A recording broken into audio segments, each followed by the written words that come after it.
সীমান্তে বিএসএফের নির্মম গুলিতে নিহত হয়েছিলেন ফেলানী, যেই দৃশ্য আজও চোখে ভাসে বাংলাদেশি মানুষদের। 2011 সালের 7 জানুয়ারির কুড়িগ্রামের সেই ঘটনা আজও স্মরণীয় হয়ে আছে দেশজুড়ে।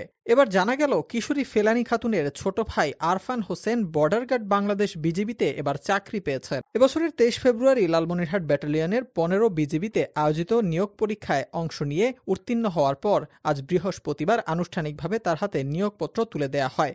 লালমনিরহাট ব্যাটালিয়নের অধিনায়ক লেফটেন্যান্ট কর্নেল মেহেদী ইমাম এটি তুলে দেন। ফেলানীর মর্মস্পর্শী এই হত্যাকাণ্ড দেশ বিদেশে ব্যাপক আলোড়ন তোলে সে সময়। সেই থেকে দীর্ঘদিন ধরে ন্যায় বিচারের দাবিতে লড়াই করে আসছে ফেলানীর পরিবার। তবে আজকের দিনটি তাদের কাছে অনেক বেশি বেদনার ভেতরেও কিছুটা খুশি নিয়ে এসেছে। ফেলানীর ভাই আরফান হোসেন বলেন, আমার বাবা মায়ের স্বপ্ন ছিল দেশের জন্য কাজ করা। ফেলানী হত্যার পর সারা দেশের মানুষ যে প্রতিবাদ জানিয়েছিল, তখন থেকেই আমাদের ইচ্ছা ছিল বিজিবিতে চাকরি করবে, আর সেই স্বপ্ন পূরণ হলো।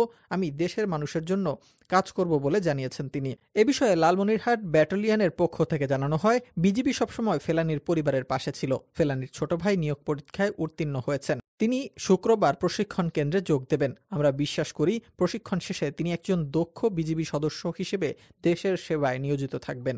ফেলানী হত্যার মতো নৃশংস ঘটনা যাতে আর না ঘটে সে বিষয়ে বিজিবি সীমান্তে সবসময় সতর্ক ও সচেষ্ট রয়েছে বলে জানান বিজিবির কর্মকর্তারা।